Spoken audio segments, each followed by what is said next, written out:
আসসালামু আলাইকুম। আমার চ্যানেলে আপনাদের সকলকে স্বাগত।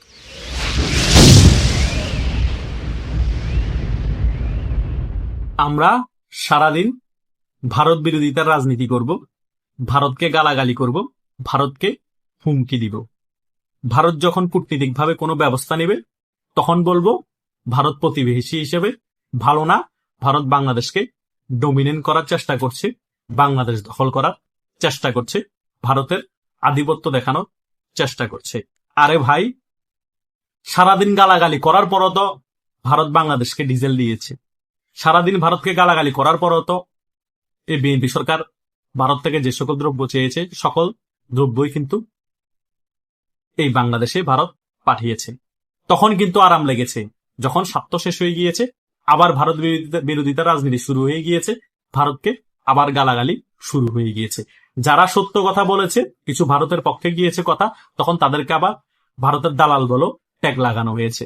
এখন আবার আমার এই ভিডিও দেখে অনেকে আমাকেও ভারতের দালাল বলা শুরু করে দিবে।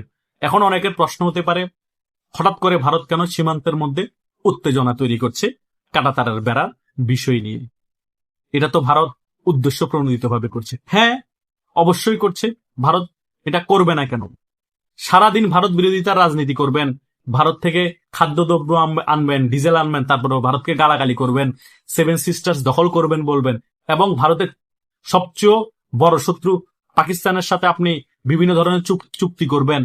ভারতের চোখ রাঙানিকে উপেক্ষা করে ভারত কি আঙ্গুল চুষবে? ভারত সীমান্তের মধ্যে উত্তেজনা তো তৈরি করবে, কাঁটাতারের বেড়া তো দিবেই, এবং যারা অবৈধভাবে এতদিন ভারতে ছিল সকলকে তো বাংলাদেশে পাঠিয়েই দিবে। তাই নয় কি? আপনি ভারতের সাথে বন্ধুত্বের পরিচয় দিবেন না, ভারত কেন আপনার সাথে বন্ধুত্বের পরিচয় দিবে?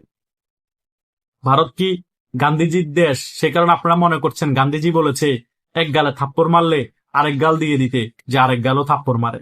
আপনারা সেরকম মনে করেছেন একটা দেশের কূটনীতিকে? আপনারা ভারতের মেইন শত্রু পাকিস্তানের সাথে ধরম মরণ সম্পর্ক রাখবেন, আমেরিকার সাথে বিভিন্ন চুক্তি করে বসে থাকবেন, এবং বাংলাদেশের ভূমি ব্যবহার করতে দিবেন পাকিস্তানের জঙ্গিদেরকে ভারত আক্রমণ করার জন্য। ভারতের কাছে গোয়েন্দা রিপোর্ট থাকবে, আর ভারত আপনাদেরকে আরামে রাখবে? ভারত এখন সীমান্তের মধ্যে ডিস্টার্ব করছে, কিছুদিন পরে অর্থনৈতিকভাবে বাণিজ্যিকভাবে বাংলাদেশকে চাপে ফেলবে, আকাশপথ বন্ধ করে দিবে, কূটনীতিকভাবে অস্থিতিশীল অবস্থা তৈরি করে দিবে বাংলাদেশে, এবং বাংলাদেশ আওয়ামী লীগকে 100% সাহায্য সহযোগিতা করবে, সমর্থন দিবে, টাকা দিয়ে বলেন, এবং কূটনীতিকভাবে বলবে রাজপথে নামেন, এবং শেখ হাসিনাকে বাংলাদেশে ফিরিয়ে আনার জন্য যা যা কিছু করা প্রয়োজন সকল কিছু ভারত করবে, আপনাদের কারণে করবে। একটা প্রতিবেশী দেশ ভারত, ভারতের পেটের ভিতর বাংলাদেশ, সে ভারতের সাথে বন্ধুত্বপূর্ণ সম্পর্ক রাখবেন না অন্য দেশের সাথে রাখবেন যেটা ভারতের শত্রু? ভারত কি বসে থাকবে?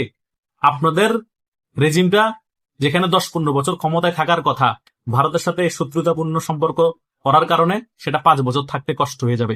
ভারত কোনোভাবে মেনে নিবে না, কারণ ভারত কখনোই চাইবে না যে রাষ্ট্র আমার পেটের ভিতর, সে রাষ্ট্রের মধ্যে আমার আরেকটা শত্রু দেশে সে ঘাঁটি গাড়বে, আমাকে উড়িয়ে দিবে, আমি সবসময় হুমকির মুখে থাকবো।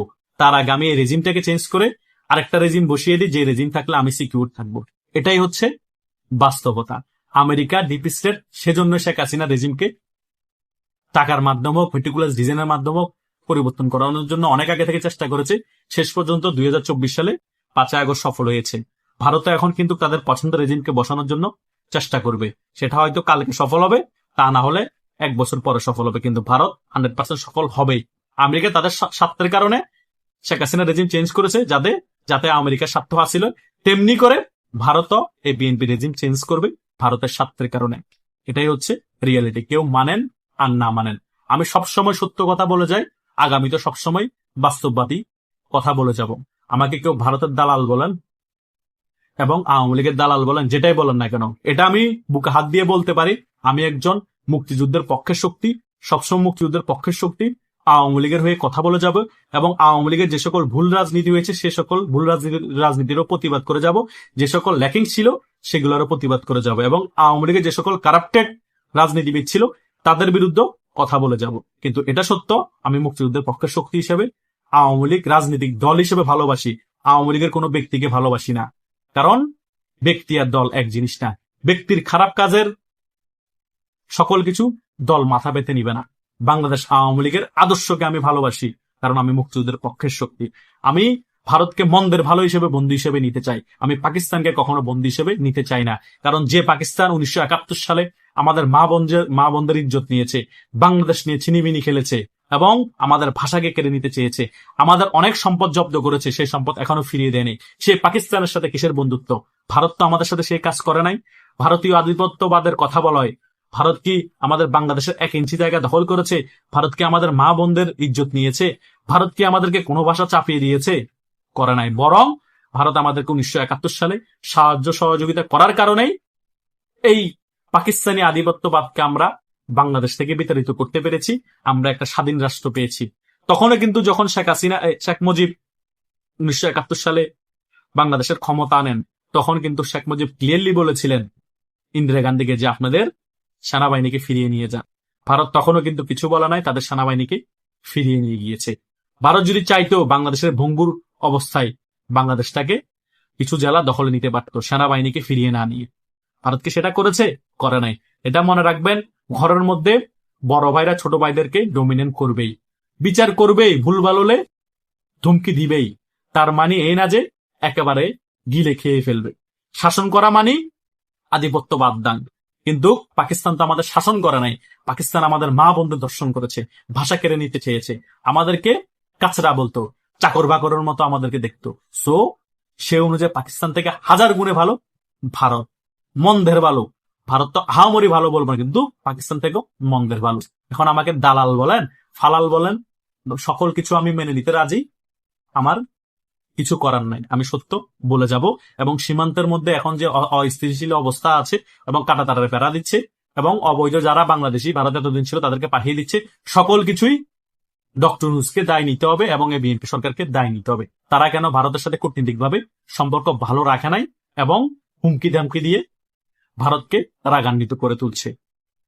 ভারতের পেটের ভিতর যখন আমরাই আছি, এই দেশটা এতটুকু দেশ, চারিদিক থেকে ভারতের সীমান্ত, শুধু এক সাইডে মায়ানমারের সাথে আমাদের সীমান্ত আছে, তাহলে সেই হিসাব করে আমাদের চলতে হবে। আমরা ভারতকে ডিঙ্গিয়ে আমরা পাকিস্তানের সাথে বন্ধুত্ব করব, ভারত মেনে নিবে না। আমরা ভারতকে ডিঙ্গিয়ে আমরা আমেরিকার সাথে বন্ধুত্ব করব, ভারত তো সেটা মেনে নিবে না। ভারতের সাথে যুদ্ধ অবস্থা তৈরি করব, ভারত তো সেটা মেনে নিবে না। তাই ভারত যুদ্ধ অবস্থা আমরা তৈরি করেছি, তাই প্যারাও আমাদেরকে নিতে হবে। সো বাংলাদেশের জনগণ যদি এখন রাগ ক্ষোভ ছাড়তে হয়, বিএনপি সরকারের উপর ঝাড়তে হবে এবং ডক্টর সরকার যে চলে গিয়েছে সে সকল উপদেষ্টার উপর ঝাড়তে হবে। ভারতকে গালিগালাজ করে কোনো লাভ নাই। ভারত কোনো আধিপত্যবাদ দেখাচ্ছে না বাংলাদেশে, বরং বাংলাদেশই ভারতের সাথে আধিপত্যবাদ দেখাতে গিয়ে এখন সীমান্তের মধ্যে বিপাকে পড়ে গিয়েছে। এটাই হচ্ছে বাস্তবতা, কেউ মানেন আর না মানেন। আশা করছি আমি এই ভিডিওর আলোচনায় যে বিষয়গুলো আপনাদেরকে ক্লিয়ারলি বুঝাতে চেয়েছি, যারা প্রথম থেকে শেষ পর্যন্ত আমার ভিডিওটি দেখেছেন তারা পুঙ্খানুপুঙ্খানুভাবে ক্লিয়ারলি সকল বিষয় বুঝতে পেরেছে। তবুও কোনো কনফিউশন থাকলে এই ভিডিওর কমেন্ট বক্স আছে, সেখানে কমেন্ট করতে পারেন, আমি সেখানেও উত্তর দিয়ে ক্লিয়ার করার চেষ্টা করব। ধন্যবাদ সকলকে।